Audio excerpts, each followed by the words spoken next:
जय हिंद दोस्तों, आप सभी का सिद्धार्थ सर यूट्यूब चैनल पर स्वागत है।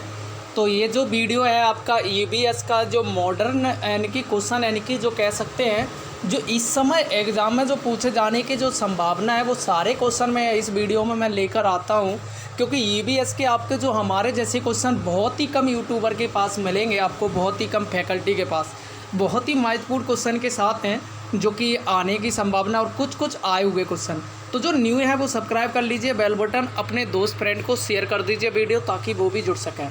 तो देखिए चलिए शुरू करते हैं फर्स्ट क्वेश्चन के साथ। यहाँ से ईवीएस यानी कि पर्यावरण का तो पहला जो महत्वपूर्ण जो क्वेश्चन है आज के सेशन का, तो जो क्वेश्चन नंबर 61 है, किसी एक ही जाति के विभिन्न सदस्यों में पाई जाने वाली विविधता कहलाती है।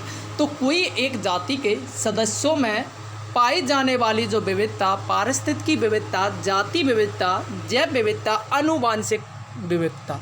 तो आप बहुत ही सिंपल तरीके से इसका आंसर क्या देंगे, आनुवांशिक विविधता। क्वेश्चन नंबर 62 है, विश्व में भौगोलिक दृष्टि से जैव विविधता का विवरण देखा जाए तो सर्वाधिक विविधता किस क्षेत्र में पाई जाती? मानसून प्रदेश, उष्णकटिबंधीय प्रदेश, भूमध्य प्रदेश, टुंड्रा प्रदेश। तो हम इस क्वेश्चन को रिपीट हो चुका है, इस क्वेश्चन को कर चुके हैं। अगर बात करी जाए भौगोलिक दृष्टि से जैव विविधता का विवरण देखा जाए सर्वाधिक किस क्षेत्र में, तो याद रखना वो कौन सी हो जाएगी, भूमध्य रेखीय। तो आंसर यहाँ से जो हो जाएगा आपका सी आंसर हो जाएगा करेक्ट। क्वेश्चन नंबर 63 है, विश्व में सर्वाधिक जातिगत विविधता किस प्रकार के वनस्पति प्रदेश में पाई जाती है? विषुवत रेखीय सदाबहार वन, उष्णकटिबंधीय वन, सवाना वनस्पति प्रदेश, मरुस्थलीय वन। तो यहाँ से जो आपका 63 का अगर मैं आंसर की बात करूँ कि जो विश्व में सर्वाधिक जातिगत विविधता किस प्रकार के वनस्पति में पाई जाती है, याद रखना विषुवत रेखीय सदाबहार वन, जहाँ बारिश ज़्यादा होती रहती है। अगला जो क्वेश्चन है 64, किसी भी स्थान पर मिलने वाले जीवों की जातियों की संख्या, अर्थात एकक समुदाय में जातियों की संख्या एवं विविधता को कहते हैं।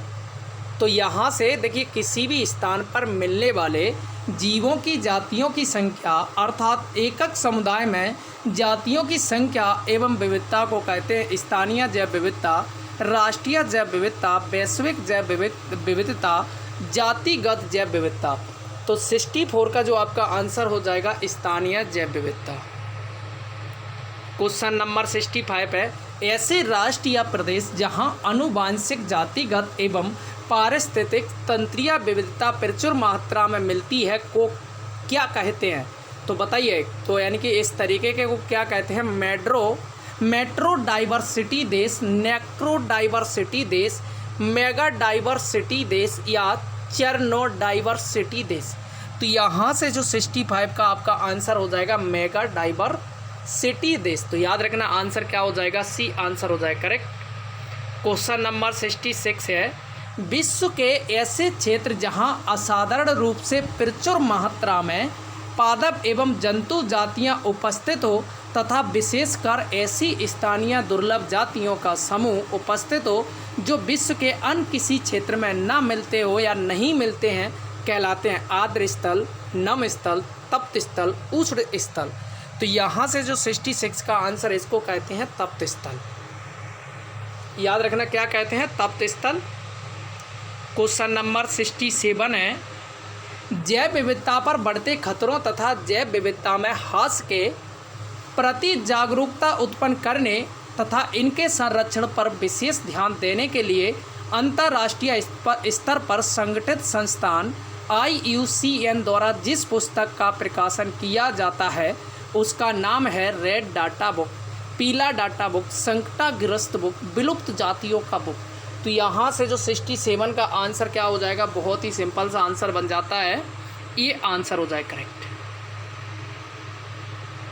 क्वेश्चन नंबर 68 है, सीमित भौगोलिक क्षेत्र में अथवा बहुत कम संख्या में पाई जाने वाली जातियाँ IUCN की किस श्रेणी में सम्मिलित की गई? सुभेद जातियाँ, दुर्लभ जातियाँ, संकटापन्न जातियाँ, विलुप्त जातियाँ। तो 68 का जो आपका आंसर हो जाएगा, इनको कहते हैं दुर्लभ जातियाँ। अगला क्वेश्चन है 69। ऐसा संरक्षण जो जीवों के प्राकृतिक आवास में ही अनुरक्षण प्रदान कर किया जाता है कहलाता है स्वस्थानीय संरक्षण, सांस्थिक संरक्षण, स्वपारिस्थितिक संरक्षण, ये भी दोनों। तो यहाँ से जो 69 का आपका आंसर हो जाएगा ए बी। क्वेश्चन नंबर 17 है। जब किसी जाति के जीव के प्राकृतिक आवास में उसके विलुप्त होने की आशंका होती या अनुकूल दशाओं का अभाव होता है तो उसे बचाने के लिए मूल आवास से अन्य कृत्रिम आवास में ले जाते हैं, उसे कहते हैं बहिर्स्थानीय संरक्षण, स्वस्थानीय संरक्षण, पर्यावरणीय संरक्षण, जैविक संरक्षण। तो 70 का जो आंसर हो जाएगा इनको कहते हैं बहिर्स्थानीय संरक्षण। तो देखिए फ्रेंड्स, वीडियो अच्छा लगे लाइक करिए, सब्सक्राइब, अपना स्कोर कार्ड ज़रूर शेयर करना न भूलिए। वे जातियाँ जो संख्या में बहुत कम हैं और कुछ ही आवासों में जीवित हैं, उनके जीवन को तुरंत कोई खतरा नहीं है किंतु उनके नष्ट होने की पूर्ण संभावना है, को किस श्रेणी में रखा गया? संकटामयी जाति, क्षति आशंकित श्रेणी, दुर्लभ जातियाँ, भेद जातियाँ। तो 71 का क्या हो जाएगा? इस तरीके की जो जातियों को जो रखा गया है दुर्लभ जातियाँ। क्वेश्चन नंबर 72 है। पारिस्थितिक संकटों का अध्ययन करने व उन पर सही सुझाव देने के लिए सन 1948 में प्रकृति व प्राकृतिक संसाधनों हेतु अंतर्राष्ट्रीय संगठन IUCN का संगठन किया गया है। इसका मुख्यालय स्थित है, बताइए कहाँ है? Switzerland, Geneva, Helsinki, Kyoto. तो यहाँ से जो 72 का आंसर हो जाए, याद रखना है क्या हो जाएगा? स्विट्जरलैंड। 73 है। जैव मंडलीय सुरक्षित क्षेत्र अचानक मार भारत के किस राज्य में स्थित है? गुजरात, केरल, पश्चिम बंगाल, छत्तीसगढ़। तो 73 का आंसर हो जाएगा छत्तीसगढ़।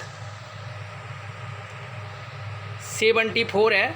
निम्न में से जैव मंडलीय सुरक्षित क्षेत्र एवं उससे संबंधित राज्य का कौन सा युग्म सही नहीं है? जैव मंडलीय सुरक्षित क्षेत्र बताना है। नीलगिरी आंध्र प्रदेश, मानस असम, नौकरेक मेघालय, अगरतलाई केरल। तो यहाँ से जो 74 का आंसर हो जाएगा, जो नीलगिरी है वो आंध्र प्रदेश गलत हो जाएगा।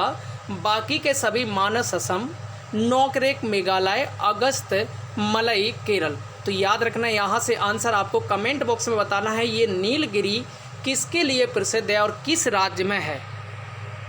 ये आपके लिए होमवर्क है। 75 है। किस सम्मेलन में जैव विविधता संधि पर विश्व के लगभग सभी देशों के प्रतिनिधियों ने हस्ताक्षर करने को स्वीकार किया है? स्टॉकहोम सम्मेलन, क्योटो या कोपेनहेगन सम्मेलन, रियो डी जेनेरो सम्मेलन। तो 75 का जो आपका आंसर हो जाएगा रियो डी जेनेरो सम्मेलन। क्वेश्चन नंबर है यहाँ से आपका 76 है। सुमेलित करना है, जैसे कि कार्बो रेट राष्ट्रीय पार्क, काजीरंगा राष्ट्रीय पार्क, मेलघाट कहाँ है, मुदुमलाई, ये सभी आपको बताना है। अगर हम लोग यहाँ से कुछ ऑप्शन मिलाएं, मुदुमलाई हो जाएगा आपका फर्स्ट, ठीक है। और यहाँ से जो आपका अगर मैं बात करूँ, यहाँ से मेलघाट, काजीरंगा और आपका यहाँ से कार्बोरेट। अब देखो ये दोनों जो आपको इसमें से, चलिए देखो ऑप्शन से पहले हम लोग मिलाते हैं। तो फर्स्ट दो ऑप्शन में आपको दिख रहे हैं, तो यहाँ से जो आपका फर्स्ट है जो दो ऑप्शन में दिख रहा है,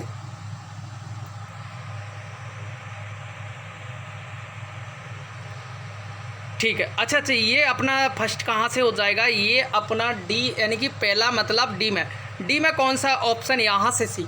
तो लो भाई आपका ख़त्म हो जाता, अपन लोगों ने थोड़ा ध्यान नहीं दिया। तो आंसर क्या हो जाएगा? देखिए ऑप्शन से बहुत जल्दी बन जाते हैं, तो इसका मतलब है, देखिए पहला कार्बोरेट जो राष्ट्रीय है ये आपका कहाँ हो जाएगा? उत्तराखंड।